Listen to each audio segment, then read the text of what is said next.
Straight question sir. ఈ 5 ఏళ్లలో ఇక్కడ జరిగినటువంటి అభివృద్ధి ఏంటి అని అంటే ఏం చెప్తారు సార్? ఒక 10 కోట్లతోనో 20 కోట్లతోనో 5 కోట్లతోనో లేకపోతే 100 కోట్లతోనో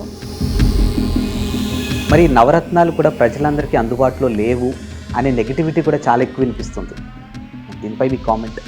హార్ట్ అటాక్ అంటే ఏంటో తెలియదు. ఉందంటారండి షర్మిల గారిని ప్రొవోక్ చేయడంలో చంద్రబాబు నాయుడు గారి పాత్ర? మీకు ఇంకా అర్థం కాలేదా? సో మరి ఇప్పుడు రానున్న 2024 ఎలక్షన్స్కి చంద్రబాబు నాయుడు యొక్క మేనిఫెస్టో నెక్స్ట్ లెవెల్లో ఉందని చెప్పొచ్చు. చంద్రబాబు నాయుడు గారి తాలూకు హామీలు కానీ ప్రజలు నమ్మే పరిస్థితి లేదు. ముఖ్యంగా తెలుగుదేశం పార్టీ ప్రవేశపెట్టినటువంటి మేనిఫెస్టో అయితే అసలు నమ్మే పరిస్థితి లేదు. హాయ్ హలో అందరికీ నమస్కారం. నేను మీ ఆదిత్య. ఈరోజు నా ముందున్న గెస్ట్ చాలా స్పెషల్ అనే చెప్పాలి. శ్రీకాకుళం ప్రస్తుత ఎమ్మెల్యే ధర్మాన ప్రసాదరావు గారి తనయుడు ధర్మాన రామ్ మనోహర్ నాయుడు గారు మనతో ఉన్నారు. మరి ఈ 5 ఏళ్లలో ఇక్కడ జరిగినటువంటి అభివృద్ధి గురించి, అలాగే సంక్షేమ పథకాలు ప్రజలకు ఎంత మేరకు అందాయి అండ్ రాష్ట్ర రాజకీయ పరిస్థితులు ఏ విధంగా ఉన్నాయి, ఇలాంటి ఎన్నో అంశాలు సార్ని అడిగి తెలుసుకుందాం. ఏమాత్రం లేట్ చేయకుండా సార్తో మాట్లాడదాం. సార్ నమస్కారం అండి. నమస్కారం అండి. ఎలా ఉన్నారు? బాగున్నానండి. So straight question sir. ఈ 5 ఏళ్లలో ఇక్కడ జరిగినటువంటి అభివృద్ధి ఏంటి అని అంటే ఏం చెప్తారు సార్? ప్రేక్షకులందరికీ నమస్కారం. ఆదిత్య గారు చాలా మంచి ప్రశ్న వేశారు. ఈ 5 ఏళ్ళలో జరిగిన అభివృద్ధి ఏంటి అని. అసలు నేను అందరికీ అడుగుతున్నాను, మీతో సహా, మీ దృష్టిలో అసలు అభివృద్ధి అంటే ఏమిటి నాకు చెప్పండి. నిన్నటికి ఇవాటికి చేంజెస్. నిన్న లేనిది ఈరోజు ఉండాలి. అది ప్రజలకి అవసరమై ఉండాలి, ప్రజలకి అందుబాటులో ఉండాలి, దాని నీడ్ కంపల్సరీ ఉండాలి. ఎస్, బాగా చెప్పారు. అభివృద్ధి అంటే ఒక రోడ్డు వేయడం కాదు. అభివృద్ధి అంటే ఒక బిల్డింగ్ కట్టడం కాదు. అభివృద్ధి అంటే పేపర్లలో ప్రకటనలు ఇవ్వడం కాదు.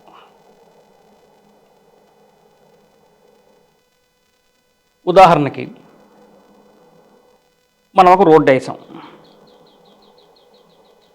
రోడ్డు వేస్తే సరిపోద్దా? పేదల పరిస్థితి ఏంటి?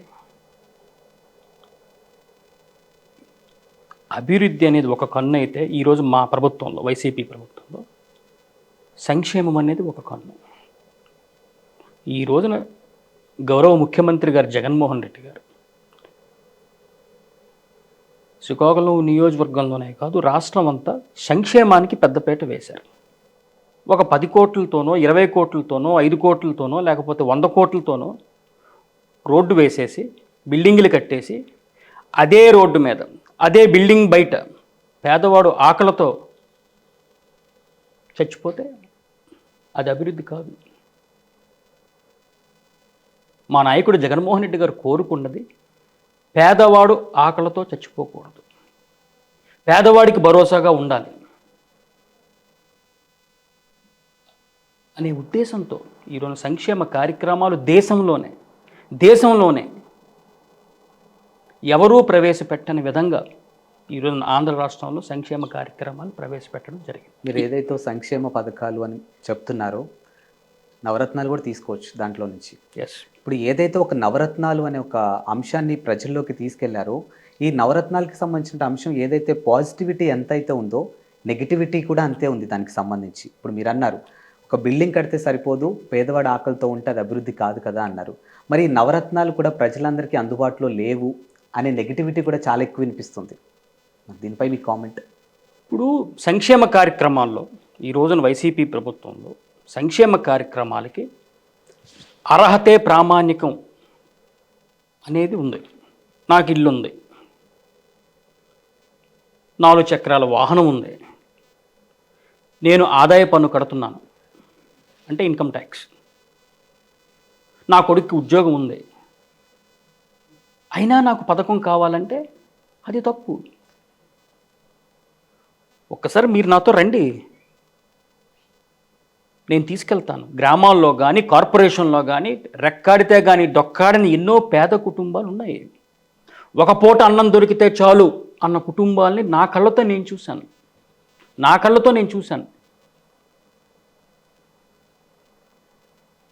అటువంటి పేద కుటుంబాల కోసం ఆవిర్భవించినటువంటి పార్టీయే వైసీపీ పార్టీ. అటువంటి పేద కుటుంబాల కోసం పనిచేస్తున్నటువంటి ముఖ్యమంత్రే జగన్మోహన్ రెడ్డి గారు. అర్హత పెట్టాం, కొన్ని నామ్స్ పెట్టాం.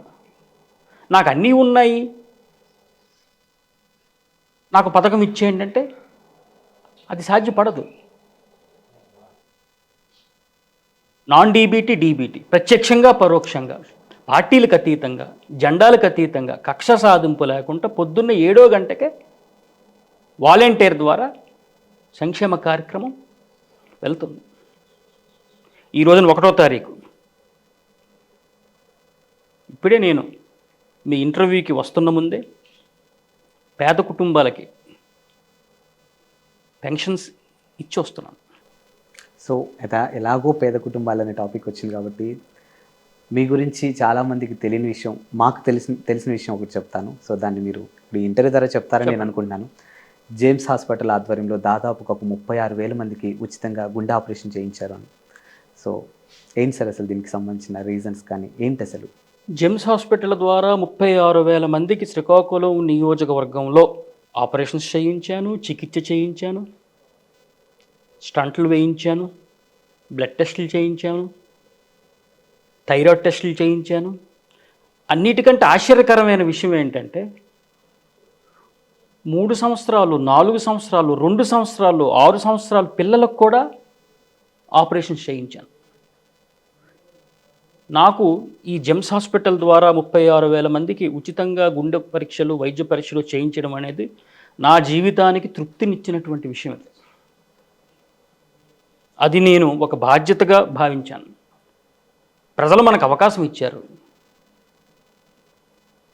ఏదో విధంగా ప్రజలకు మనం చెయ్యాలి అనే ఉద్దేశంతో చాలామందికి ఈ పరీక్షలు చేయించడానికి తాలూకు ముఖ్య ఉద్దేశం ఏమిటంటే, చాలామందికి హార్ట్ అటాక్ అంటే ఏంటో తెలియదు. చాలామందికి ఇప్పటికి కూడా గ్యాస్ట్రిక్ పెయిన్ కూడా హార్ట్ పెయిన్ అనుకుంటారు, లేకపోతే హార్ట్ పెయిన్ లేకపోతే ఇక్కడేదో పెయిన్ వస్తుంటే గ్యాస్ట్రిక్ పెయిన్ అనుకుంటారు. ముఖ్యంగా పల్లెటూరులో అయితే అసలు అవగాహన లేదు. అసలు బ్లడ్ టెస్టులు చేయించుకోవాలి, ఒక ప్రిలిమినరీ బ్లడ్ టెస్ట్ అనేది చాలా అవసరం, ఒక ఈసీజీ టెస్ట్ అనేది చాలా అవసరం అనే విషయం కూడా చాలామందికి తెలియదు. అంటే కొంత బద్ధకం వల్ల తెలియదు, కొంతమందికి అవగాహన లేకపోవడం వల్ల తెలియదు. ఒకప్పుడు హార్ట్ అటాక్ అంటే ఒక ఏజ్ లిమిట్ ఉండేది, ఒక ఏజ్ లిమిట్ అనేది ఉండేది హార్ట్ అటాక్ అంటే. ఇప్పుడు మారిపోయింది. ఇప్పుడు ఏజ్తో సంబంధమే లేదు. ఆడైనా, మగైనా, చిన్నపిల్లలైనా, స్టూడెంట్స్ అయినా ఏజ్తో సంబంధమే లేదు. ఎప్పుడైనా రావచ్చు, ఎలాగైనా రావచ్చు, ఆరోగ్యంగా ఉన్నా రావచ్చు, మనం డైట్లో ఉన్నా కూడా రావచ్చు, ఎక్సర్సైజ్ చేస్తున్నా కూడా రావచ్చు.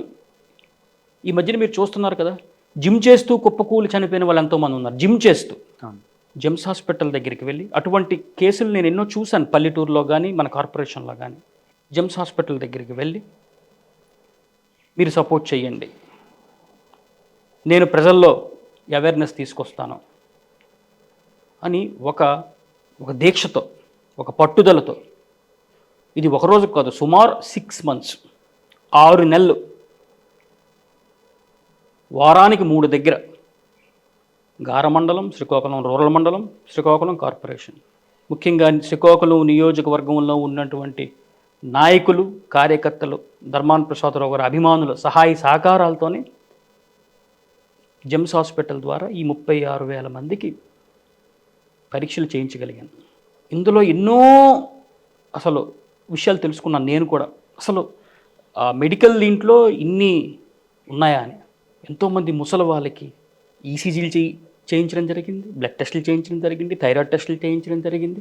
చాలామందికి నేను టెస్టులు చేయిస్తే చాలామందికి 4 బ్లాకులు, 5 బ్లాకులు హార్ట్లో, కొంతమందికి అయితే పూర్తిగా హార్టే డ్యామేజ్ అయిపోయిన పరిస్థితి. తెలియదు, వాళ్ళకి చూడడానికి బాగున్నారు కానీ బయటికి తెలియదు. అలాంటి వాళ్ళందరూ షాక్కు గురయ్యారు. మేమే కానీ టెస్టులు చేయించుకోకపోతే మాకు అసలు తెలిసేది కాదు, చచ్చిపోయేవాళ్ళం. ఎందుకని హార్ట్ అటాక్ అనేది మనకు చెప్పిరాదు కదా. దుష్టశక్తిని ఎదుర్కోవాలి అని అంటే ఒక గ్రూప్ ఆఫ్ పీపుల్ ఫామ్ అయితే దాన్ని ఎదుర్కోగలుగుతాం. ఇండివిజువల్గా మేము ఎదుర్కోలేకపోతున్నాము, ఒక గ్రూప్ ఆఫ్ పీపుల్గా మేము ఫామ్ అవుతున్నామని వాళ్ళ వాదన వినిపిస్తూనే ఉంది. వాళ్ళ వాదన వినిపించడం లేదు, ఎల్లో మీడియా అలా చెప్తుంది, వాళ్ళు అలా సృష్టిస్తున్నారు. వాళ్ళు ఏమైనా సృష్టించగలరు, ఎందుకంటే వాళ్ళ చేతిలో మీడియా ఉంది. వాళ్ళ చేతుల్లో పత్రికా రంగం ఉంది, వాళ్ళ చేతుల్లో ఎలక్ట్రానిక్ మీడియా రంగం ఉంది. వైఎస్ఆర్సీపీ వాళ్ళకు కూడా ఉంది కదా సార్. ఉంది, మాకు ఒకటి ఉందండి, ఉమ్, ఒకటి ఉంది. ఈ రోజున స్వర్గీయ రాజశేఖర రెడ్డి గారు ఉండేటప్పుడు, కాంగ్రెస్ గవర్నమెంట్లో ఉండేటప్పుడు, కాంగ్రెస్ పార్టీలో ఉన్నప్పుడు ఒక్క పత్రిక కూడా మాకు లేదు, ఒక్క పత్రిక కూడా మాకు లేదు. ఉమ్, ఇది కనీసం సాక్షి పత్రిక ఉండడం వల్ల ఈ రోజున పెద్ద ఎత్తున ఈ రోజున సంక్షేమ కార్యక్రమాలు కానీ నవరత్నాలు కానీ మేము జనాల్లోకి తీసుకెళ్తున్నాం, సక్సెస్ అయ్యాం, పేద ప్రజలు సుఖ సంతోషాలతో ఉన్నారు. కనీసం ఆ పత్రిక ఉంది కాబట్టి కనీసం మేము ఇంకా తీసుకెళ్ళగలుగుతున్నాం. ఈ ఎల్లో మీడియాని ఎవరైనా తట్టుకోగలరా అండి? జగన్మోహన్ రెడ్డి గారు కాబట్టి తట్టుకోగలిగారు, రాజశేఖర రెడ్డి గారు కాబట్టి తట్టుకోగలిగారు, ఇంకెవరైనా తట్టుకోగలరా? ఇప్పుడే మీరు అన్నారు లైక్ మైండెడ్. ఏం లైక్ మైండెడ్ అండి? ఒక వ్యక్తిని ఢీకొనడానికి ఒక పక్కన జనసేన, ఒక పక్కన టీడీపీ, ఒక పక్కన పచ్చపత్రికలు, ఇంకా రేపోమాపో ఎవరు కలుస్తారో నాకు తెలియదు, వీళ్ళందరూ ఏకమయ్యారంటే ఆ వ్యక్తి ఎంత శక్తివంతుడో మీరు ఆలోచించండి. ఆ వ్యక్తి ఎంత శక్తివంతుడైతే ఇంతమంది ఏకమవుతారు. లైక్ మైండెడ్డా? దీనికి ఇంగ్లీష్లో చాలా అద్భుతమైన కొటేషన్ ఏంటంటే వాళ్ళు చెప్తుంది లైక్ మైండెడ్. లైక్ మైండెడ్ కాదు, కక్షతో ఎలాగైనా జగన్మోహన్ రెడ్డి గారిని దూరం చేయాలన్న కుట్రతో వీళ్ళంతా కూడా ఏకమయ్యారు. అయితే సరే సార్, మా నాయకుడు ఒకటే చెప్తున్నారు, అందరూ ఏకం అవ్వండి, నాకెవరితోని పొత్తులు అక్కర్లేదు, మాకు పొత్తు వైసీపీ ప్రభుత్వానికి, వైసీపీ పార్టీకి, జగన్మోహన్ రెడ్డి గారికి, ధర్మాన ప్రసాదరావు గారికి ప్రజలతోనే పొత్తు. సరే, మీరు అన్నట్టు ఈ లైక్ మైండెడ్ పీపుల్ అందరినీ పక్కన పెట్టేద్దాం. సాక్షాత్తు ఆ ఇంటి ఆడబిడ్డే ఇప్పుడు రోడ్డు మీదకి వచ్చేసి మా అన్నలాగా, మా అన్నయ్యలాగా బహిరంగ సభల్లో చెప్పేస్తున్నారు. మరి దీనిపై ఏం చెప్తారు మీరు? షర్మిల గారు అంటే మాకు చాలా గౌరవం, రాజశేఖర రెడ్డి గారి కూతురుగా ఆవిడంటే మా అందరికీ గౌరవమే. బట్ ఏంటంటే ఆవిడ ఎందుకు జగన్మోహన్ రెడ్డి గారి మీద ఇలా మాట్లాడుతుందో నాకైతే అర్థం కావటం లేదు. అంటే ఈ చంద్రబాబు నాయుడు కానీ, ఈ ఎల్లో మీడియా కానీ ఎంత సమర్థులో చూడండి. చివరికి ఉందంటారండి షర్మిల గారిని ప్రొవోక్ చేయడంలో చంద్రబాబు నాయుడు గారి పాత్ర? డెఫినెట్లీ, షూరా? Why not, definitely. మీకు ఇంకా అర్థం కాలేదా? అంటే ఆవిడ ఇండివిజువల్ ఉమెన్ కదా, సో ఒకళ్ళ మాటలకి ప్రలోభం చెందే టైప్ కాదేమో, ఎందుకంటే రాజన్న బిడ్డ. ఎస్, మీరు అన్నారు కదా, నిజంగా చంద్రబాబు నాయుడు ఇందులో హస్తం లేకపోతే షర్మిల గారు చంద్రబాబు నాయుడు గారి దగ్గరికి వాళ్ళ అబ్బాయి మ్యారేజ్ కార్డు ఇవ్వడానికి వెళ్ళారు. మీరందరూ చూశారు, టీవీలో కూడా చూశారు, పత్రికల్లో చూశారు. చంద్రబాబు నాయుడు గారు ఏం చెప్పాలి? కుదిరితే పెళ్ళికి వస్తాను కాదు, అది ఎలాగా చెప్తారు. మొత్తానికి ఆయన పెళ్ళికి కూడా రాలేదు, అది వేరే విషయం, పక్కన పెట్టండి. ఆయన ఏం చెప్పాలి? మా కుటుంబంలో ఏవైనా సమస్యలు ఉంటే, ఏమైనా గొడవలు ఉంటే ఒక పెద్ద మనిషిగా ఈ గొడవలు ఎందుకమ్మా అని చెప్పాలి. ఆయన చెప్పలేదు. ఆయన చెప్పకుండా ఇక్కడ కాంగ్రెస్ పార్టీతోనే జగన్మోహన్ రెడ్డి గారికి తిట్టించడం, ఇది షర్మిల గారు రాకముందు నుంచి ఇది జరుగుతుంది. అక్కడ బీజేపీ వాళ్ళు కాలు పట్టుకోవడం. మీకు అర్థమైందా? మీరు అబ్జర్వ్ చేస్తున్నారు కదా. ఇప్పుడు డెఫినెట్లీ చంద్రబాబు నాయుడు తాలూకు హస్తం ఉంది ఇందులో డౌటే ఉంది. మీరన్న కోణంలో చూస్తే కుటుంబంలో అన్నాక గొడవలు జరిగితే యాజ్ ఎ పెద్ద మనిషి తరహాలో ఇలా కాదు తల్లి, ఇలా గొడవలు ఉన్నప్పుడు సర్దుకుపోండి అని చెప్పాలి అని మీరు చెప్పారు. అదే ఇప్పుడు చంద్రబాబు నాయుడు గారి ఫ్యామిలీ ఇష్యూలో చూసుకుంటే స్కిల్ డెవలప్మెంట్కి సంబంధించిన కేసులో ఆయన జైల్లోకి వెళ్ళినప్పుడు ఎన్టీఆర్ జూనియర్ ఎన్టీఆర్ సపోర్ట్ చేయట్లేదు అని చెప్పేసి టీడీపీ వాళ్ళు మాట్లాడుతున్నప్పుడు మరి వైఎస్ఆర్సీపీ వాళ్ళు వాళ్ళకి చెప్పొచ్చు కదా, కుటుంబం అని నాకు తోడుగా ఉండాలి, ఆడబిడ్డలు ఇద్దరు రోడ్డుకి ఎక్కారు, సాక్షాత్తు నీ బాబాయ్ కూతురే రోడ్డు ఎక్కింది, వాళ్ళ మామ కోసం మీ మేనత్త పోలీస్ కోర్టుల చుట్టూ తిరుగుతుంది, మరి వాళ్ళు చెప్పొచ్చు కదా సార్. అంటే మీరు మంచి క్వశ్చన్ వేశారు, కానీ చంద్రబాబు నాయుడు కొడుకుని, చంద్రబాబు నాయుడు భార్యని ఆ కుటుంబ సభ్యులు ఎవరు నమ్మటం లేదు. ఎందుకంటే ఒకసారి మోసపోతారు. రెండుసార్లు మోసపోతారు. కానీ చంద్రబాబు నాయుడు చేతిలో నందమూరి కుటుంబం ఎప్పుడూ మోసపోతూనే ఉంది, ఎప్పుడూ మోసపోతూనే ఉంది. అది మీరు అబ్జర్వ్ చేశారో లేదో. బాలకృష్ణ కూడా ఎందుకంటే కూతుర్ని ఇచ్చాడు కాబట్టి నోరు మూసుకొని ఉన్నాడు. అదే కూతుర్ని ఇవ్వకపోతే బాలకృష్ణ కూడా నాకు తెలిసి ఎదురు తిరిగేవాడు. సో ఇది అందరికీ తెలిసిన సీక్రెటేనండి. It's a open secret. ఇది ఎన్టీ రామారావుని వెన్నుపోటు పొడిచింది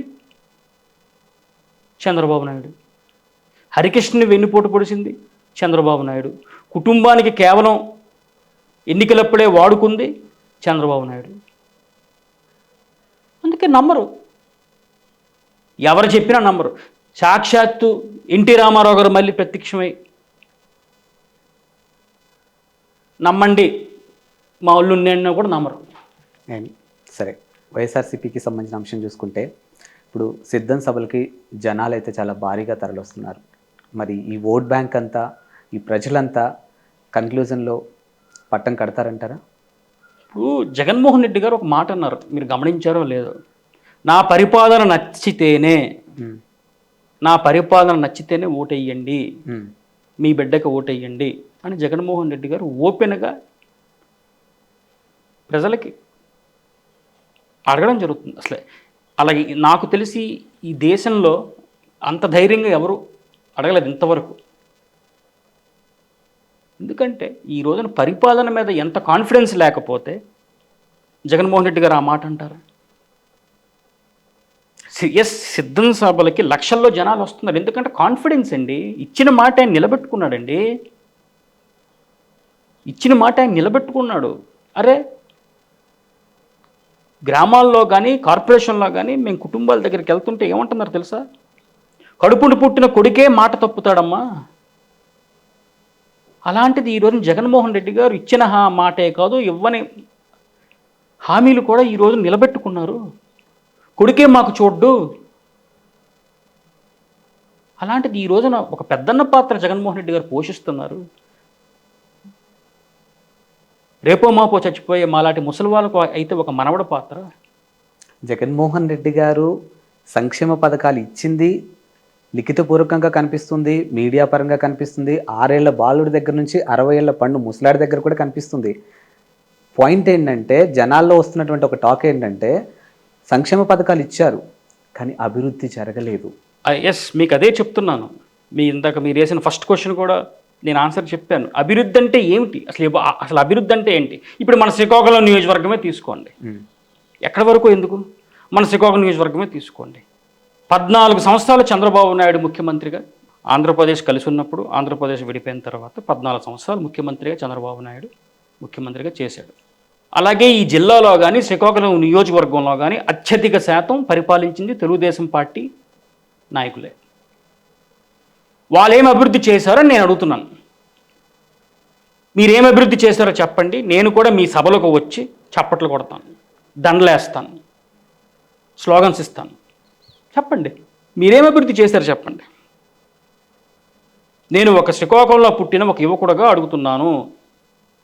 అయ్యా, ఈ శ్రీకాకుళం నియోజకవర్గంలో కానీ ఈ జిల్లాలో కానీ అత్యధికంగా కేంద్ర మంత్రులు అయిన వాళ్ళు ఉన్నారు, ఎంపీలు అయిన వాళ్ళు ఉన్నారు, ఇప్పుడు ఎంపీలుగా ఉన్నారు, 30 సంవత్సరాలు 40 సంవత్సరాలు మంత్రులుగా ఎమ్మెల్యేలుగా అయిన వాళ్ళు ఉన్నారు తెలుగుదేశం పార్టీలో.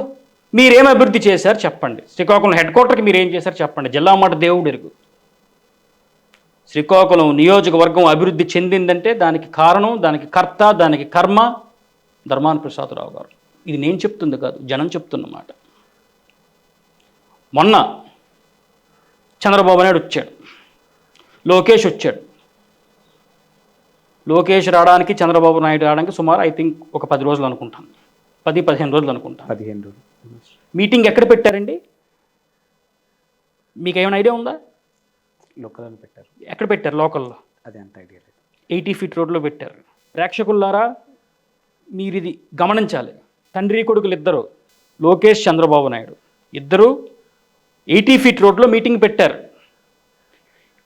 80 ఫీట్లో రోడ్లో మీటింగ్ పెట్టి చంద్రబాబు నాయుడు వాళ్ళ కొడుకు తెలుగుదేశం పార్టీ నాయకులు, అలాగే శ్రీకాకుళం నియోజకవర్గ తెలుగుదేశం పార్టీ ఇన్ఛార్జీలు 80 ఫీట్లో మీటింగ్ పెట్టి ధర్మాన ప్రసాదరావు గారిని విమర్శిస్తున్నారు. మీకు తెలియాల్సిన విషయం ఏంటంటే ఆ 80 ఫీట్ రోడ్ తీసుకొచ్చిన వ్యక్తి ధర్మాన ప్రసాదరావు గారు. ఆ 80 ఫీట్ రోడ్డు వేసిన వ్యక్తి ధర్మాన ప్రసాదరావు గారు. కోట్ల రూపాయలు నిధులు తీసుకొచ్చి ఒక ఆర్కిటెక్ట్ ఎలాగైతే పనిచేస్తాడో అలాగ ధర్మాన ప్రసాదరావు గారు పనిచేసి ఆ 80 ఫీట్ రోడ్ సుందరీకరణ చేసి ఆ 80 ఫీట్ రోడ్ తీసుకొస్తే మన పార్లమెంట్ సభ్యుడు ఉన్నాడు ఒకడు, రామ్మోహన్ నాయుడు. అతను అక్కడ ఇల్లు కట్టుకున్నాడు ఆ 80 ఫీట్ రోడ్లో. అదే 80 ఫీట్ రోడ్లో ఆయన తండ్రి తోలక విగ్రహం పెట్టుకున్నాడు. ఇంకో ఆశ్చర్యకరమైన విషయం ఏంటంటే అదే 80 ఫీట్ రోడ్లో తెలుగుదేశం పార్టీ ఆఫీస్ కట్టుకుంది. ధర్మాన ప్రసాదరావు గారు 80 ఫీట్ రోడ్డు వేస్తే ఏం చేస్తారు తెలుగుదేశం పార్టీ నాయకులు? అభివృద్ధి చెప్పండి. ప్రెస్ మీట్లు పెట్టారు, ధర్మాన ప్రసాదరావు గారిని విమర్శించారు.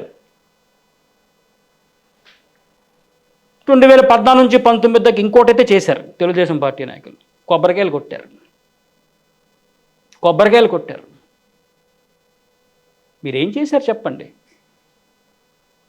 Seven road junction road winding చేసింది ధర్మాన ప్రసాదరావు గారు. చిన్న బజార్ రోడ్ వైండింగ్ చేసింది ధర్మాన ప్రసాదరావు గారు. బైక్ వెళ్ళేది కాదు చిన్న బజార్ రోడ్లో అయితే. ఈ రోజున లారీ వెళ్ళిపోతుంది. రిమ్స్ మెడికల్ కాలేజ్ తీసుకొచ్చింది ధర్మాన ప్రసాదరావు గారు. గుజరాతీపేట బ్రిడ్జ్, అలాగే పొన్నాడు బ్రిడ్జ్ తీసుకొచ్చింది ధర్మాన ప్రసాదరావు గారు. మీరేం చేశారు చెప్పండి? దురదృష్టం ఏంటంటే మీరేమీ చేయకపోయినా ప్రజలు మీకు ఓట్లేశారు. దురదృష్టం. ఎందుకంటే ప్రజాస్వామ్యం కదా, మీకు ఓట్లేశారు. నిజానికి శ్రీకాకుళం నియోజకవర్గం కానీ జిల్లా కానీ వెనకబడిపోవడానికి కారణం ఈ తెలుగుదేశం పార్టీ నాయకులు. ఇప్పుడు మొన్న జరిగినటువంటి బడ్జెట్ సమావేశాలకు సంబంధించిన అంశం చూసుకుంటే ఇప్పటికే ఆంధ్రప్రదేశ్ అనేది ఆర్థికంగా కొంచెం వెనకబడిపోయింది అనే ఒక అంశం అయితే కనిపిస్తూనే ఉంది. సో మరి రానున్న 2024 ఎలక్షన్స్కి చంద్రబాబు నాయుడు మేనిఫెస్టో నెక్స్ట్ లెవెల్లో ఉందనే చెప్పొచ్చు. సో మరి ఆ మేనిఫెస్టోకి సంబంధించినటువంటి ఖర్చులు చూసుకున్నట్టయితే ఎంత మేరకు ఉంటుంది? అవన్నీ ఇన్వెస్ట్ చేస్తే ఈ ఆర్థికంగా ఉన్నటువంటి ఆంధ్రప్రదేశ్ ముందుకెళ్తుందా, లేకపోతే ఇంకా వెనక్కి ఎంత మేర ఖర్చు అవ్వచ్చు అసలు వీటన్నిటికీ? మీరు ఈ ప్రశ్న అడుగుతారని నాకు తెలుసు. అందుకే తెలుగుదేశం మేనిఫెస్టో కూడా తెచ్చాను నేను. కారులో మేనిఫెస్టో ఉంటుంది, తీసుకురండి. యాజ్ ఏ జర్నలిస్ట్గా నేను అడగాలి. మీరు అడగాలి. మంచి క్వశ్చనే సార్. ఆంధ్రప్రదేశ్కి సంబంధించిన ఒక అంశం చూసుకున్నట్టయితే రీసెంట్గా జరిగినటువంటి బడ్జెట్లో చూసుకున్నట్టయితే ఆంధ్రప్రదేశ్ అనేది ఆర్థికంగా చాలా వెనక్కి వెళ్ళిపోయిందని చెప్తున్నారు. సో మరి ఇప్పుడు రానున్న 2024 ఎలక్షన్స్కి చంద్రబాబు నాయుడు యొక్క మేనిఫెస్టో నెక్స్ట్ లెవెల్లో ఉందని చెప్పొచ్చు. మరి వీటన్నిటికీ ఆల్మోస్ట్ ఎంతవరకు ఖర్చు అవ్వచ్చు? అండ్ అవన్నీ ఒకవేళ అప్లై చేస్తే వెనకపడినటువంటి ఆంధ్రప్రదేశ్ అనేది ఇంకాస్త ముందుకు వెళ్ళిద్దా, లేకపోతే ఇంకా వెనక్కి వస్తుందా? ఏంటి అసలు ఇది? అసలు చంద్రబాబు నాయుడు తాలూకా వాగ్దానాలు కానీ, చంద్రబాబు నాయుడు గారి తాలూకా హామీలు కానీ ప్రజలు నమ్మే పరిస్థితిలో లేరు. ముఖ్యంగా తెలుగుదేశం పార్టీ ప్రవేశపెట్టినటువంటి మేనిఫెస్టో అయితే అసలు నమ్మే పరిస్థితిలో లేరు. ఇది తెలుగుదేశం పార్టీ తాలూకా మేనిఫెస్టో. పెళ్లికార్డులాగా ఉంది ఇది మేనిఫెస్టోలో లేదు, పెళ్లికార్డులాగా ఉంది. ఎన్ని అబద్ధాలు చెప్తున్నారంటే బాబు షూరిటీ భవిష్యత్తుకు గ్యారంటీ అంట. ఈ 6 గ్యారంటీలు ఒకసారి నేను చదువుతాను. యువతకి 20 లక్షల ఉపాధి అవకాశాలు లేదా నెలకి రూపాయి 3,000 నిరుద్యోగ భృతి. బాబు చంద్రబాబు నాయుడు, నువ్వు నీ కొడుకు లోకేష్ కలిసి 2014లో హామీ ఇచ్చారు. ఇంటికి ఒక ఉద్యోగం ఇస్తామన్నారు. మీరు ముఖ్యమంత్రి అయిన తర్వాత మీరు ముఖ్యమంత్రి అయ్యారు, వాగ్దానం ఇచ్చారు. నీ కొడుకు మంత్రి అయ్యాడు.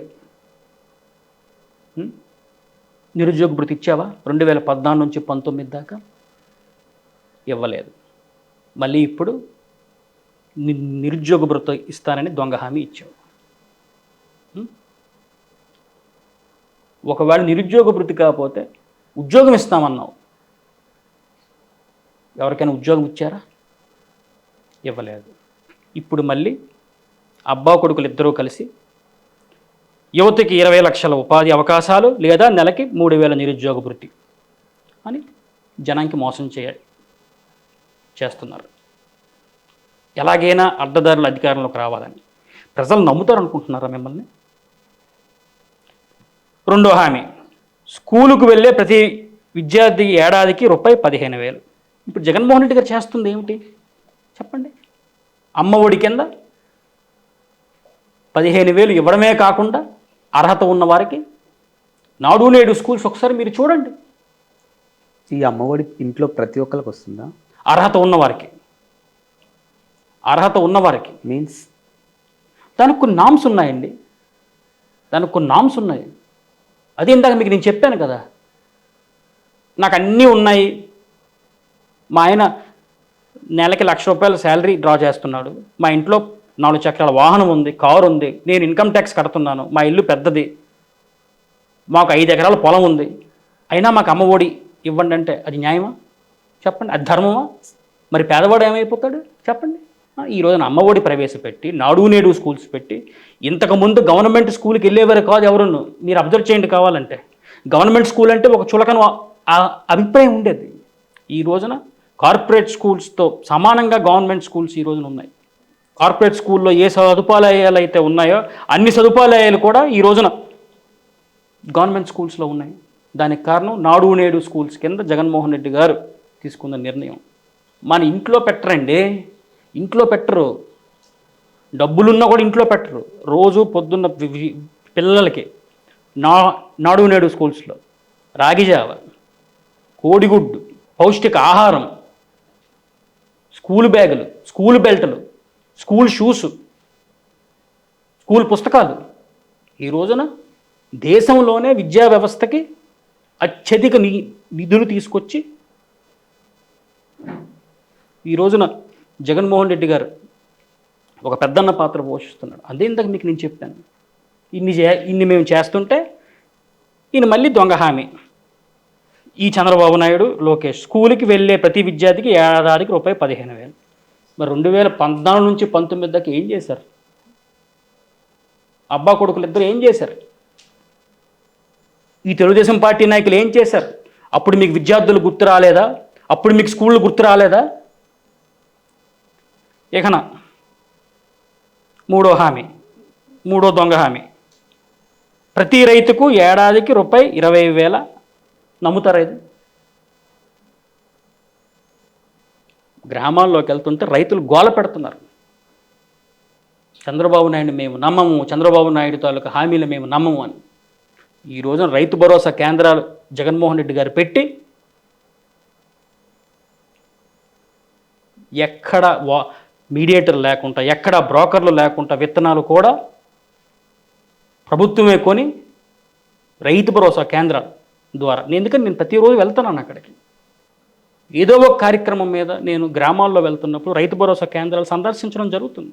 ఇంత చేస్తున్నాడు జగన్మోహన్ రెడ్డి గారు రైతుల కోసం. ఇది దొంగ హామీ.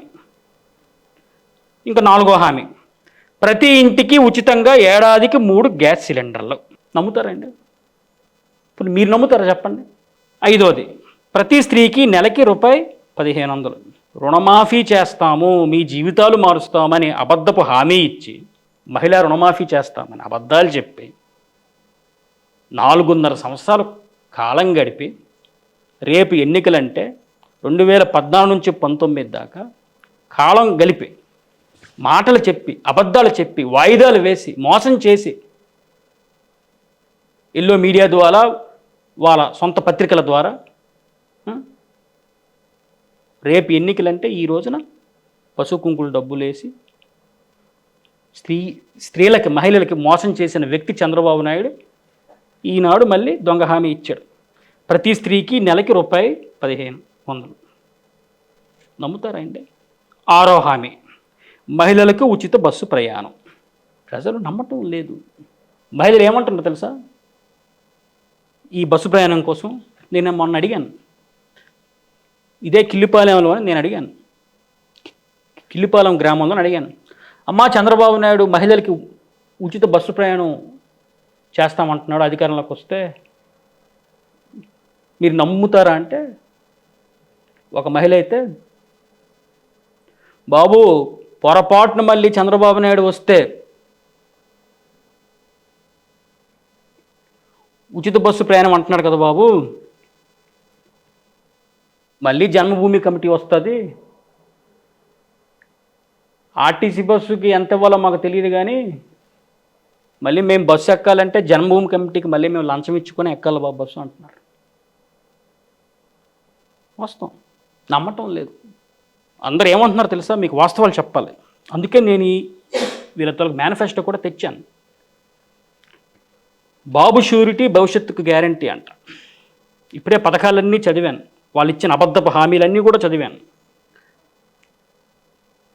ఈ రోజున మన ప్రభుత్వంలో, వైసీపీ ప్రభుత్వంలో మేనిఫెస్టోని ఒక భగవద్గీతగా, ఒక ఖురాన్గా, ఒక బైబిల్గా జగన్మోహన్ రెడ్డి గారు భావించారు. మనస వాచ కర్మేన ఇచ్చిన హామీలే కాదు, ఇవ్వని హామీలు కూడా నిలబెట్టుకున్నారు జగన్మోహన్ రెడ్డి గారు. కక్ష లేదు, వివక్ష లేదు, కులం లేదు, మతం లేదు, బ్రోకర్లు లేరు, మీడియేటర్ లేరు. గత తెలుగుదేశం ప్రభుత్వంలో జన్మభూమి కమిటీ ఉండేది. ఒక పెన్షన్ ఇస్తే కమిషన్, ఒక రేషన్ ఇస్తే కమిషన్, ఒక ఎస్సీ లోన్ ఇస్తే కమిషన్, ఒక బీసీ లోన్ ఇస్తే కమిషన్, ఒక మత్స్యకారు భరోసా ఇస్తే కమిషన్, ఒక పెన్షన్ ఇస్తే కమిషన్. గ్రామాల్లో కానీ కార్పొరేషన్లో కానీ తెలుగుదేశం పార్టీ నాయకులు ఎంత దిగజారిపోయారంటే ఈ జన్మభూమి కమిటీ తక్కువ వయసు ఉన్న వాళ్ళకి ఎక్కువ వయసు చూపించి పెన్షన్లు కూడా పెట్టేశారు వాళ్ళ కార్యకర్తలకి. చివరికి అధికారులను కూడా బెదిరించి, ముఖ్యంగా రెవెన్యూ వ్యవస్థను కానీ పోలీసు వ్యవస్థను కానీ బెదిరించి అడ్డంగా పనులు చేయించుకునేవారు. ఈరోజు నా పరిస్థితే లేదు. పెన్షన్ కోసం ఎక్కడికి వెళ్ళక్కర్లేదు, రేషన్ కోసం ఎక్కడికి వెళ్ళక్కర్లేదు. ఏదైనా సమస్య వస్తే కలెక్టరేట్ చుట్టూ, ఎంఆర్ఓ చుట్టూ, ఆర్ఐ చుట్టూ తిరగవసరం లేదు. మన గ్రామంలోనే, మన కార్పొరేషన్లోనే సచివాలయాలు పెట్టి, వాలంటీర్ వ్యవస్థ పెట్టి ఈరోజు అద్భుతమైన పరిపాలన అందిస్తున్నాడు జగన్మోహన్ రెడ్డి గారు. అందుకే నేను ఒక యువకుడిగా ఇంత ధైర్యంగా నేను మాట్లాడుతున్నాను. అందుకే ఇంత ధైర్యంగా గడప గడపకి మేము వెళ్ళగలుగుతున్నాం. అందుకే ఏపీ నీడ్స్ జగన్ అనే కార్యక్రమాన్ని కూడా శ్రీకారం చుట్టాం. అందుకే ఈ రాష్ట్రంలో ఎవరూ చేయని విధంగా సాధికారిక బస్సు యాత్ర కూడా చేపట్టగలిగాం. ఈరోజు చెయ్యూత పథకం తీసుకోండి, ఆసరా పథకం తీసుకోండి, అమ్మఒడి పథకం తీసుకోండి, ప్రతి పథకం కోసం మాట్లాడాలంటే గంట మాట్లాడచ్చు. ఈ పథకాల వెనక ఎంతో శ్రమ ఉంది, ఈ పథకాల వెనక కన్నీరు ఉంది, ఈ సంక్షేమ పరిపాలన వెనకాతలు ఒక విజన్ ఉంది. మాకు కావాల్సింది అమరావతి గ్రాఫిక్లు కాదు, మాకు కావాల్సింది సూటు బూటు వేసుకొని ఇంగ్లీష్ మాట్లాడడం కాదు, మాకు కావాల్సింది computer, iPhone, social media, Facebook ఇవి కాదు. పేదవాడు తడిగొడ్డేసుకొని పడుకోవాలి, అది మనకి కావాలి, అది మాకు కావాలి. ఒక రాజధాని కోసం 32,000 ఎకరాలు ఎక్వైర్ చేసే క్యారెక్టర్ కాదు జగన్మోహన్ రెడ్డి గారిది. మీకు అర్థం కావాలి. రాజధానికి మహా అయితే ఒక 200 ఎకరాలు, 300 ఎకరాలు అవసరం పడుతుంది. అది కూడా ఎక్కువ నాకు అడిగితే.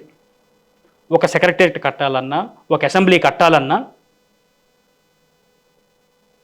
లేకపోతే ఒక రాజ్భవన్ కట్టాలన్నా, లేకపోతే ఒక పరిపాలన రాజధాని కట్టాలన్నా 32,000 ఎకరాలు అండి. మా దురదృష్టం ఏంటంటే మాకు మీడియా లేదు. మీకు అదే చెప్తున్నాను, మాకు మీడియా లేదు. మీరంత ఒక క్వశ్చన్ అడిగారు, మీకు సాక్షి ఉంది కదా. సాక్షి ఉంది కాబట్టే కనీసం మేము చేసినవి చెప్పుకుంటున్నాం, చేయను చెప్పుకోలేము మేము. ఎల్లో మీడియా లాగా, ఈనాడు పత్రికలాగా, ఆంధ్రజ్యోతి పత్రికలాగా, TV5 లాగా ఉన్నవి లేనివి ఉన్నవి చెప్పుకోవట్లేదు, చేసినవి చెప్పుకుంటున్నాం. పోనీ చెప్పినవి చేశారా? 100% చేసాం. చెప్పినవే కాదు, చెప్పను కూడా చేసాం. ఎలక్షన్స్ టైమే కాదు, మీరు అదే మీకు అర్థం కాదు. ఎలక్షన్స్ కోసమే కాదు, జగన్మోహన్ రెడ్డి గారు ముఖ్యమంత్రి అయిన మొదటి సంవత్సరం నుంచే, మొదటి నెల నుంచే చెప్పినవి చెప్పనివన్నీ చేసుకుంటూ వస్తున్నాం. అందుకే జగన్మోహన్ రెడ్డి గారు అంత కాన్ఫిడెంట్గా 175కి 175 వస్తాయి, 175 గెలిపించుకోవడానికి మనందరం నడుం బిగించాలని అంత కాన్ఫిడెంట్గా ఆయన చెప్తున్నాడు. ఇంకొక మాట కూడా ఆయన చెప్తున్నాడు, ఇందాక మీకు చెప్పాను, నా పరిపాలన నచ్చితేనే మీరు ఓటు వేయండి అని. బాబు షూరిటీ భవిష్యత్తు గ్యారంటీలో ఉన్నటువంటి 6 పథకాల గురించి చాలా చక్కగా విశదీకరించారు. మీ వర్షన్లో మీరు చెప్పారు, బాగుంది, సంతోషం. ఎలక్షన్స్ టైంలో ప్రత్యేక హోదా అనే ఒక టాపిక్ కానీ, లేకపోతే ఇప్పుడు మీరు అన్నట్టు సరే మీకు మీడియా లేదు, వాళ్ళకి మీడియా ఉంది. వాళ్ళ మీడియానో లేకపోతే ఎక్స్ మీడియానో వై మీడియానో మనకు తెలీదు. ఎక్స్ అనుకుందాం. అదే మీడియా సాక్షిగా చాలామంది ట్రోల్స్ చేస్తూ ఉంటారు. పలానా తెలంగాణ వాళ్ళ దగ్గరికి వెళ్ళి మీ రాజధాని ఏదంటే కాలర్ ఎగరేసుకొని మేము హైదరాబాద్ మా రాజధాని అని చెప్తూ ఉంటారు. మరి ఇప్పుడు ఈరోజు ఆంధ్రాలో ఉన్నటువంటి కొంతమంది పీపుల్స్ని తెలంగాణ పిల్లలు ఒకవేళ మీ రాజధాని ఏది అని అంటే మాకు రాజధాని లేదు అని ఇలా కొంచెం వ్యంగ్యంగా ట్రోలింగ్ కానీ మీమ్స్ కానీ మనం చూస్తూ ఉంటాం. మరి ఇవన్నీ ఎలక్షన్స్ టైంలో చెప్పిన హామీల్లో భాగమే కదా. Yes, ప్రత్యేక హోదా కానీ లేకపోతే రాజధాని కానీ. ఆదిత్య గారు ఇచ్చిన హామీల్లో 80% మేము నెరవేర్చాం. తర్వాత జగన్మోహన్ రెడ్డి గారు అంటున్న రాజధానికి సంబంధించినటువంటి ఇష్యూలో జగన్మోహన్ రెడ్డి గారు ఏమన్నారంటే ఆర్థిక రాజధాని ఒకటి, అసెంబ్లీకి సంబంధించిన ఒకటి, తర్వాత న్యాయ రాజధాని ఒకటి అనేది 3 రాజధానులు అనేది తీసుకురావడం జరిగింది. జగన్మోహన్ రెడ్డి గారు అనేది ఏంటంటే అసలు రాజధానికి 32,000 ఎకరాలు ఎందుకు ఎక్వేర్ చెయ్యాలి, అందులో ఇన్సైడర్ ట్రేడింగ్ జరిగింది. 32,000 ఎకరాలు అని అంటే సమ్ గ్రూప్ ఆఫ్ పీపుల్స్ మాట్లాడేది ఏంటి అని అంటే, ఇప్పుడు నాకు నచ్చిన ఫుడ్ ఒక్కొక్క ఐటమ్ ఒక్కొక్క చోట వెళ్ళి తినడం కంటే కూడా నాకు నచ్చిన ఫుడ్లన్నీ ఒకే ప్లేస్లో ఉంటే వెళ్ళి తినడం ఈజీ అవుతుంది కదా అన్న కాన్సెప్ట్ కొంతమందిది. ఇప్పుడు మీరన్నట్టు న్యాయ రాజధాని 3 రాజధానులు అని అంటున్నారు. ఇప్పుడు నాకు నచ్చిన ఫుడ్ ఒక చోట పెరుగన్నం తినలేను, ఇంకో చోట వెళ్ళి కూర అన్నం తినలేను, ఇంకో చోట వెళ్ళి చికెన్తో తినలేను నేను. సో ఒక్కొక్క చోటుకి వెళ్ళి తినలేను కాబట్టి ఆ 3 ఎక్కడైతే నాకు దొరుకుతాయి అక్కడే వెళ్ళి నేను తింటాను అనేది ఒక గ్రూప్ ఆఫ్ పీపుల్ ఒక వాదన. Logic is different, practicality is different. నిజ జీవితం వేరు, లాజిక్ వేరు. నాకు ఉంది అర్జెంటుగా మన ఆంధ్ర రాష్ట్రం సింగపూర్ అయిపోదని. కానీ అర్జెంటుగా అవ్వదు. మా నాయకుడు ఒక స్టాండ్ తీసుకున్నాడు. ఇడుపులపై దగ్గర నుంచి ఇచ్చాపురం దాకా ఆయన కొన్ని వేల కిలోమీటర్లు ఆయన పాదయాత్ర చేశారు. వీళ్ళ పాదయాత్రలా కాదు, వీళ్ళ దొంగ పాదయాత్రలా కాదు. ప్రజల కష్టాలు చూశాడు ఆయన. ప్రజల కష్టాలు చూసినప్పుడు ఆయన ఆలోచనలో మార్పు కలిగింది. జగన్మోహన్ రెడ్డి గారు ఆలోచనలో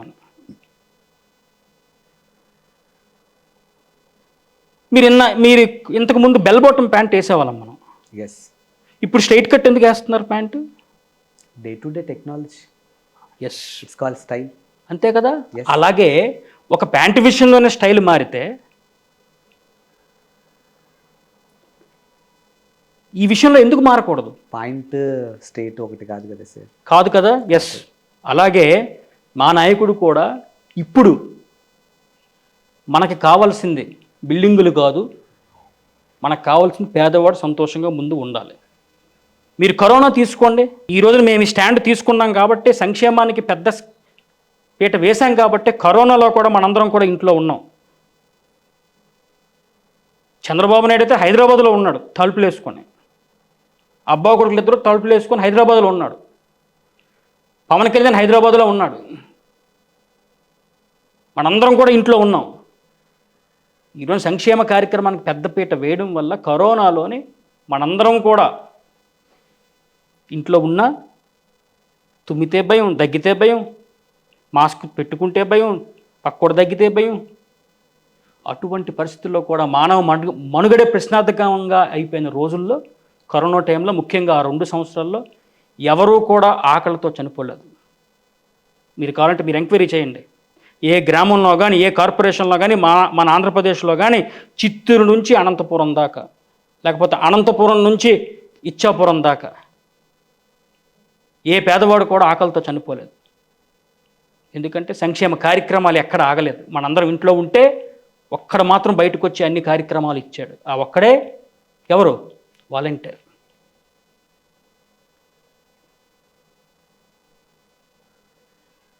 సో ఆయన ఒక స్టాండ్ తీసుకున్నారు. రాజమౌళికి ఒక ఫ్లైటు చంద్రబాబు నాయుడు హయాంలో, గ్రాఫిక్స్ ఒక చార్టెడ్ ఫ్లైటు, ఇంజనీర్లకి ఒక చార్టెడ్ ఫ్లైటు, ప్లానింగ్ ఒక సినిమా, ఒక గ్రాఫిక్, ఈనాడులోనే ఒక గ్రాఫిక్. ఆంధ్రజ్యోతిలో ఒక గ్రాఫిక్.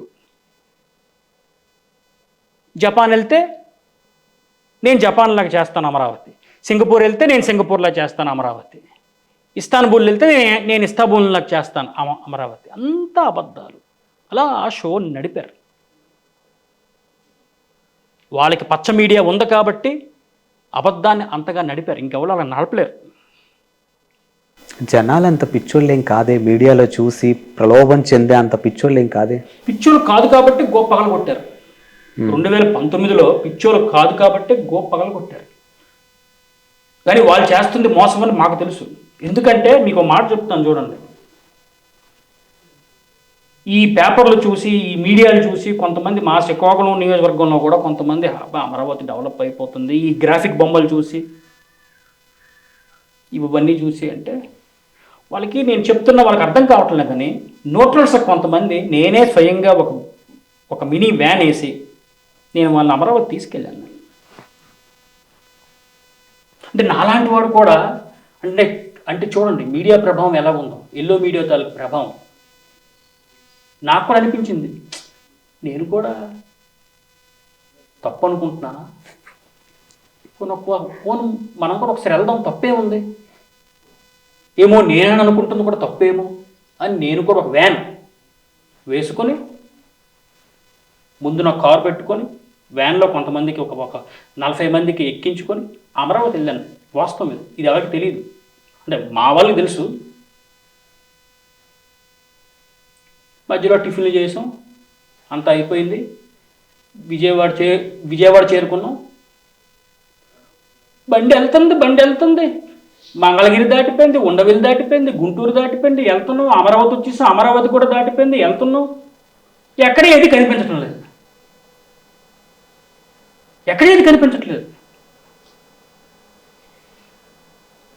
నాకు సినిమా అర్థమైపోయింది, తప్పులు ఏం లేదు,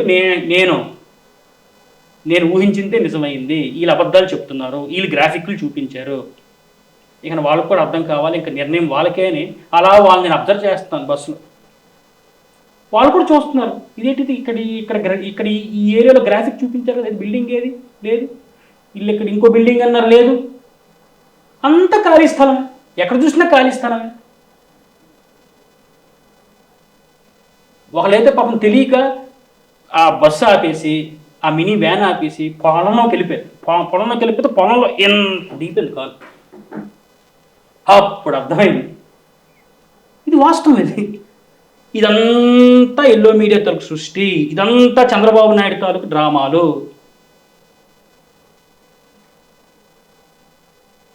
ఇవన్నీ ప్రాక్టికల్గా మేమంతా చూసిన తర్వాతే మేము జనాలకు చెప్పడం జరిగింది. జనాలు కూడా తెలుసుకున్నారు. అంతెందుకు,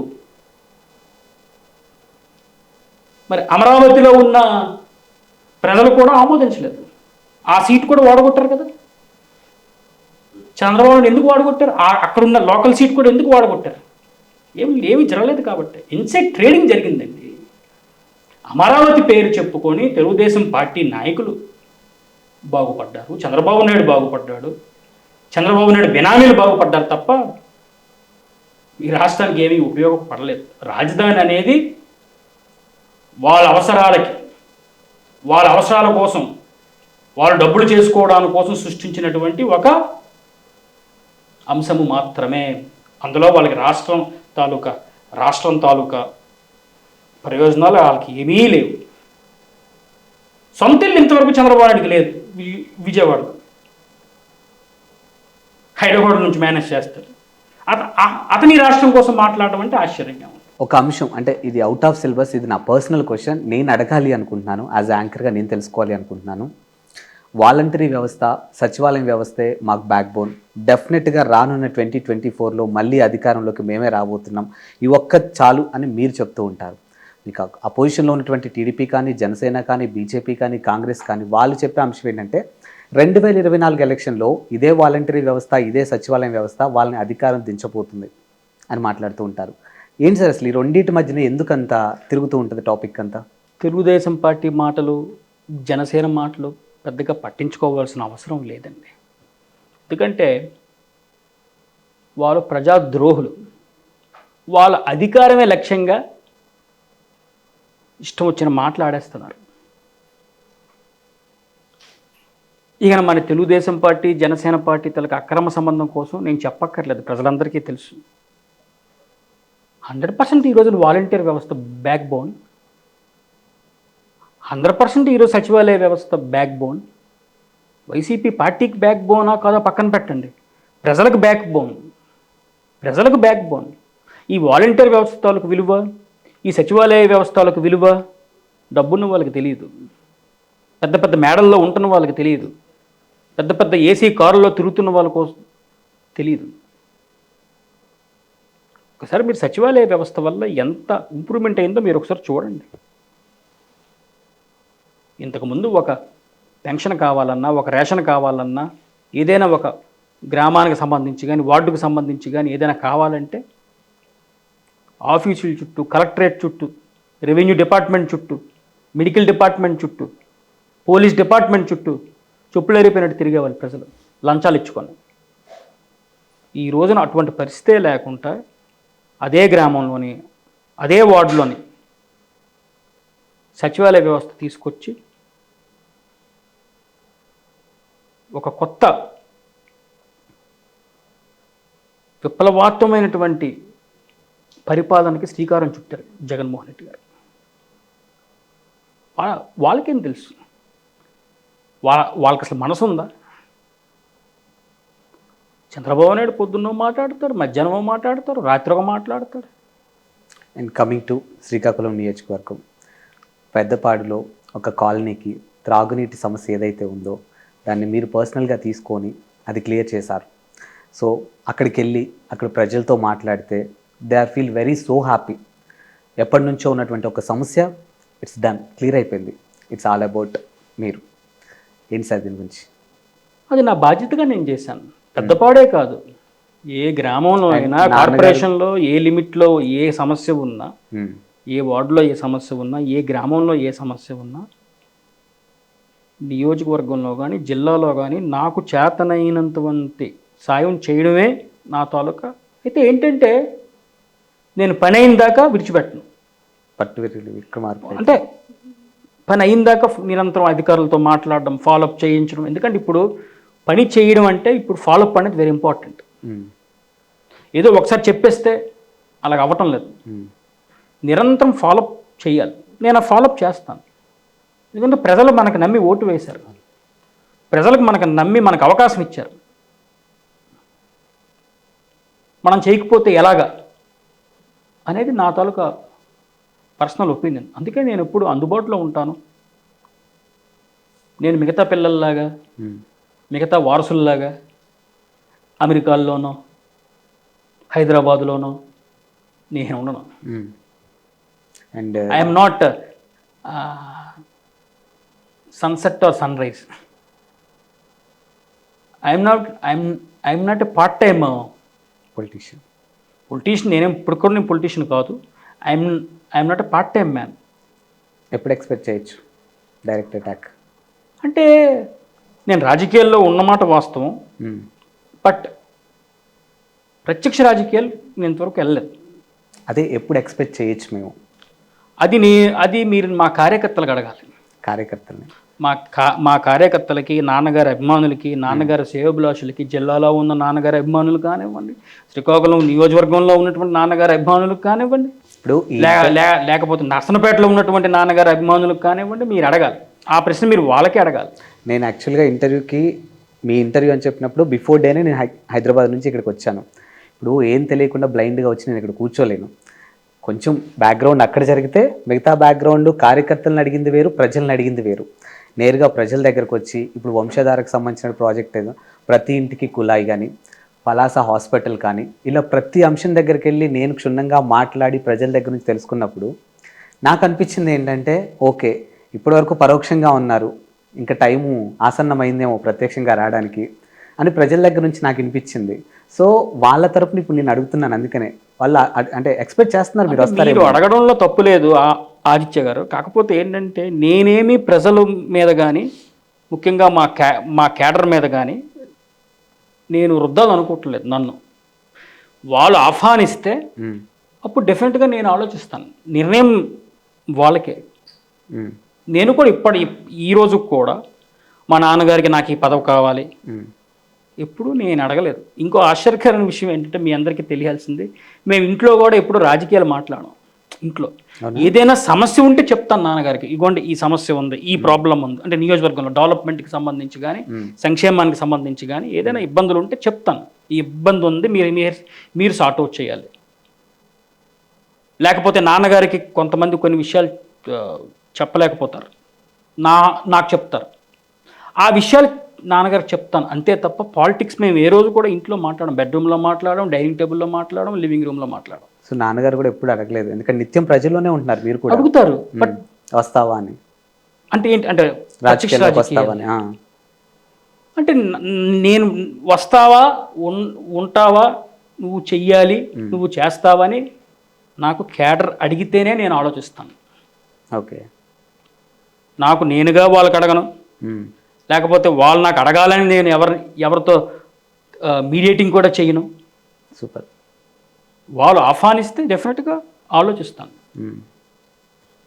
ఎందుకంటే ఈ రోజున మా ప్రభుత్వంలో వాలంటీర్ వ్యవస్థ, సచివాలయ వ్యవస్థ రెండు కళ్ళుగా ఎలా భావిస్తున్నానో, ప్రజలు కార్యకర్తలు రెండు కళ్ళుగా నేను భావిస్తున్నాను. అండ్ కమింగ్ 2024 ఎలక్షన్స్లో మరి మీ అపోజిషన్ లీడర్ని ఎలా ఎదుర్కోబోతున్నారు అసలు? అంటే ఇప్పుడున్న సంక్షేమం కానీ లేకపోతే ఇప్పుడున్న డెవలప్మెంట్ చూపించి అది ఓకే, కానీ ఇప్పుడు అవతల వాళ్ళు కూడా ఎలా అయినా అధికారం చేజెక్కించుకోవాలనే ఎవరికైనా ఉంటుంది ఒక రాజకీయ నాయకుడికి. సో మరి వాళ్ళని ఎలా ఎదుర్కోబోతున్నారు మీరు ఇక్కడ ప్రత్యక్షంగా? మీరు మంచి ప్రశ్న వేశారు. మీరు ఇప్పుడు ఒక మాట అన్నారు, మీ అపోజిషన్ వాళ్ళు ఎలాగైనా అధికారంలోకి రావాలని చూస్తున్నారు. ఎవరైనా అంతే కదండి. ఇప్పుడు ఎలా వాళ్ళే కాదు, మీరైనా కానీ ఎవరైనా అధికారంలోకి రావాలి. మేము ఎలాగైనా ఏది చేసైనా అధికారంలోకి రావాలని మేమైతే ప్లాన్ చేసుకుంటాం. అంటే ఫ్రమ్ మై సైడ్ ఎలాగైనా అనేది నెగిటివ్ వర్డ్ కాదు, నెగిటివ్ వర్డ్ కాదు. మేము మంచి చేసి మేము ప్రజలకి చేసింది చెప్తాము, ప్రజలకు చేసింది మేము వివరిస్తున్నాము. ఏ లక్ష్యంతో అయితే జగన్మోహన్ రెడ్డి గారు తీసుకున్న నిర్ణయాలు సఫలీకృతం అయ్యాయో ఆ సఫలీకృతమైనటువంటి ప్రతి ఫలాన్ని ప్రజలకు మేము వివరిస్తున్నాము. మనకి కొన్ని కొన్ని కొన్ని డెవలప్మెంట్స్, ఈ సంక్షేమంలో జరిగిన కొన్ని డెవలప్మెంట్స్ మనకి ఇప్పుడు అర్థం కావు. చాలామందికి ఏముందిలే అని కొంత చులకనగా మాట్లాడతారు, కానీ పని జరిగిపోతుంది కాబట్టి ఆ విషయం తెలియటం లేదు. ఈ రోజున వాలంటీర్ పొద్దున్న 7 గంటకి మనకు వచ్చేసి అన్నీ ఇస్తున్నాడు కాబట్టి మనకు దాని విలువ తెలియటం లేదు. ఇవి ఆగిపోయిన రోజున ప్రజలకు తెలుస్తారు. ప్రజలు ఆల్రెడీ ఒక ఐడియాకి వచ్చారు, ఒక డెసిషన్కి వచ్చారు. నిజమే, ఇవి ఆగిపోయిన రోజున మనకు విలువ తెలుస్తుంది. జగన్మోహన్ రెడ్డి గారు కాబట్టి, ఆ కుటుంబం కాబట్టి ఇచ్చిన మాట నిలబెట్టుకున్నాడు. ఇంకోళ్ళు ఎవరు నిలబెట్టుకోరు అంటే ప్రజలు ఆల్రెడీ ఒక డెసిషన్కి వచ్చారు. మహిళా సోదరీమణులు కానీ, అవ్వ తాతలు కానీ, చిన్నపిల్లలు నాకు ఆశ్చర్యం అండి. చిన్నపిల్లలు వాళ్ళు చెప్తుంటే నేను ఆశ్చర్యపోయాను. జగన్మామ అని వాళ్ళు అంటుంటే నాకు ఆశ్చర్యం వేసింది. దాని ఫలాలు అలా ఉన్నాయి. మాకు కాన్ఫిడెన్స్.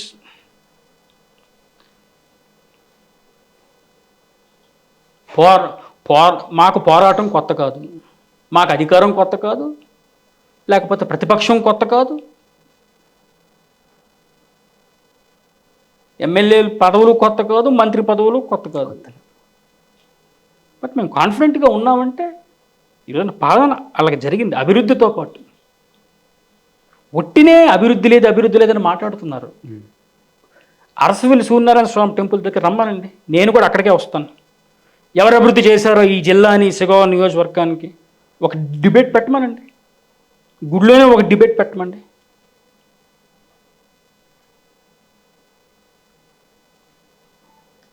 నిన్నెవరో తెలుగుదేశం నాయకుడు ప్రెస్ మీట్ పెట్టి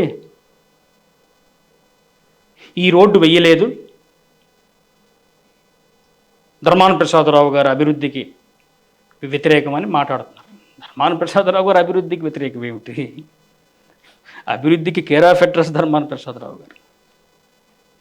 తెలుగుదేశం పార్టీ నాయకులు ఒక్క అభివృద్ధి చేయలేదు, ఒక్క రోడ్డు వేయలేదు, ఒక్క బ్రిడ్జి తేలేదు. రోడ్డు వైండింగ్స్కి వ్యతిరేకం. వాళ్ళు చేసేది ఒకటే, ధర్నాలు చేయడం, ప్రెస్ మీట్లు పెట్టడం, గొడవలు సృష్టించడం, మేము అభివృద్ధి చేస్తే ఆ, మేము రోడ్డు వైండింగ్లు చేస్తే విగ్రహాలు పెట్టుకోవడం, పార్టీ ఆఫీసులు కట్టుకోవడం, అక్కడికి వెళ్ళి మళ్ళీ ధర్మాన ప్రసాదరావు గారిని విమర్శించడం. దాహమో రామచంద్ర అని శ్రీకాకుళం కార్పొరేషన్ ప్రజలు అల్లాడిపోతుంటే ఒక్క తెలుగుదేశం పార్టీ నాయకుడు పట్టించుకోలేదు. కేంద్ర మంత్రులుగా చేసిన వాళ్ళు పట్టించుకోలేదు, మంత్రులుగా చేసిన వాళ్ళు పట్టించుకోలేదు. తెలుగుదేశం పార్టీలో 30 సంవత్సరాలు 40 సంవత్సరాలు ఎమ్మెల్యేలుగా పనిచేసిన వాళ్ళు పట్టించుకోలేదు. కానీ ధర్మాన ప్రసాదరావు గారు, అప్పటి స్వర్గీయ జైపాల్ రెడ్డి గారు సెంట్రల్లో అర్బన్ డెవలప్మెంట్ మినిస్టర్గా ఉంటే 40 కోట్ల రూపాయలు ఢిల్లీ వెళ్ళి ఒక 30 రోజులు ఫాలోఅప్ చేసి 40 కోట్ల రూపాయలు శాంక్షన్ చేయించి శ్రీకాకుళం టౌన్కి 24 గంటల వాటర్ స్కీమ్ తీసుకొచ్చారు. వీళ్ళు ఎవరైనా చేశారా? అసలు డెవలప్మెంట్ అంటే ఏంటో తెలుసా?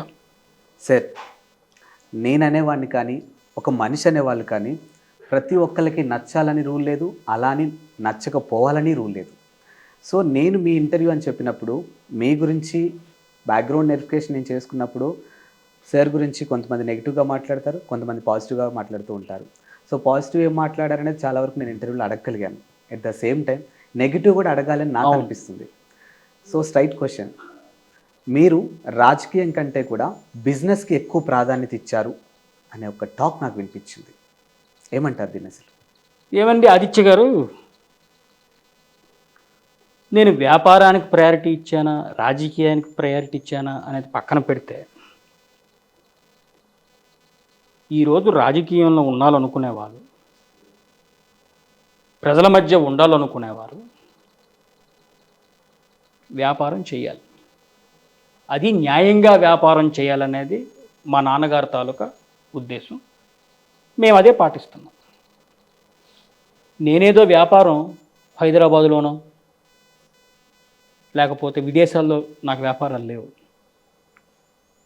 నేను గర్వంగా చెప్తున్నాను, మన జిల్లాలోనే నాకు వ్యాపారం ఉంది, గ్రానైట్ వ్యాపారం ఉంది. గ్రానైట్ వ్యాపారం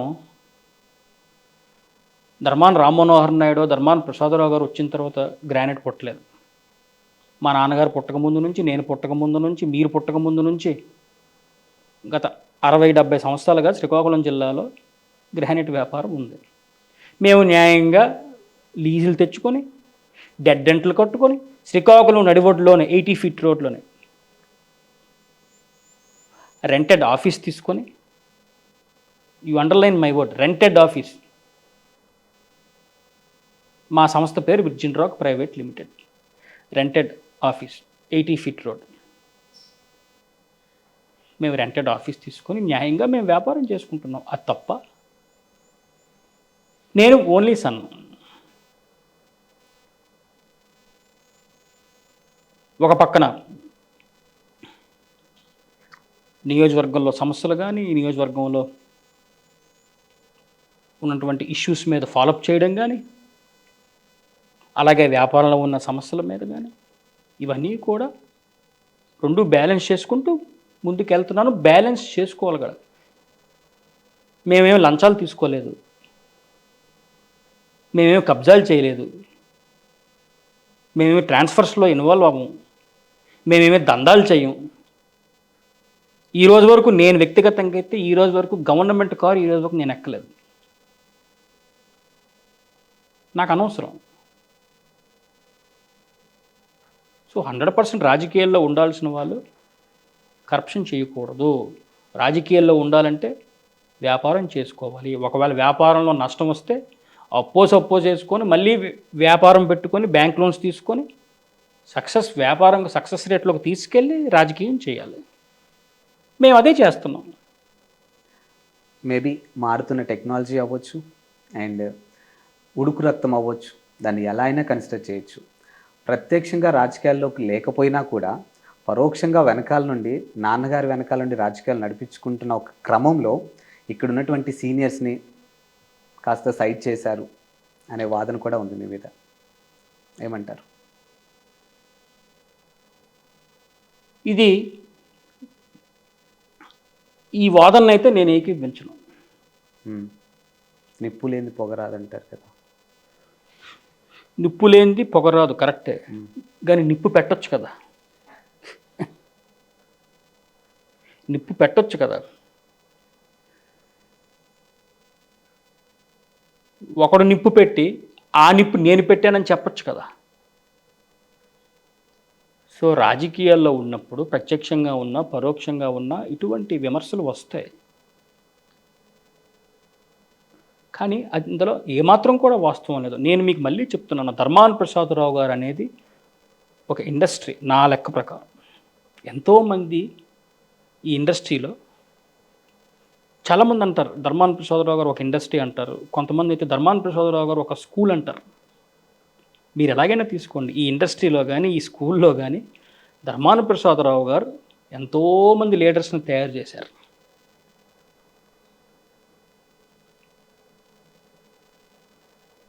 కొంతమందిని ఎమ్మెల్యేని చేశారు ధర్మాన ప్రసాదరావు గారు, కొంతమందిని మంత్రులు చేశారు ధర్మాన ప్రసాదరావు గారు,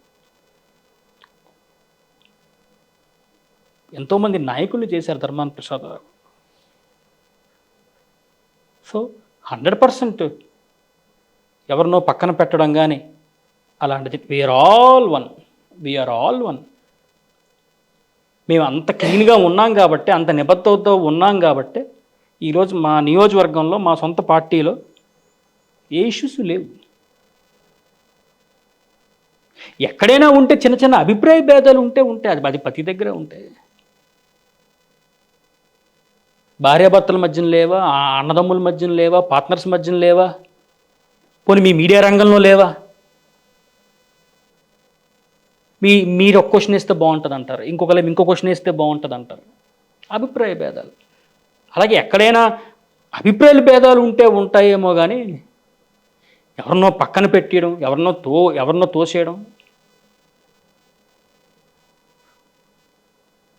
ఈ రోజున మేము ఈ స్థాయిలో ఉన్నామంటే ఎవరినో పక్కన పెట్టడం వల్ల మేము ఈ స్థాయిలో లేము, లేకపోతే ఎవరినో తోసేయడం వల్ల ఈ స్థాయిలో లేము. అందరినీ కలుపుకొని ముందుకు వెళ్ళడం వల్లే ఈ రోజున ఈ స్థాయిలో ఉన్నాం. Thank you sir. ఇంత మంచి బిజీ షెడ్యూల్లో కూడా, అంటే నాన్నగారిని రిప్రజెంట్ చేస్తూ ఇంత బిజీ షెడ్యూల్లో కూడా మాకు కాస్త టైం ఇచ్చినందుకు పర్సనల్గా థ్యాంక్ యూ అండి. Thank you so much. Thank you అడిచ్చి గారు.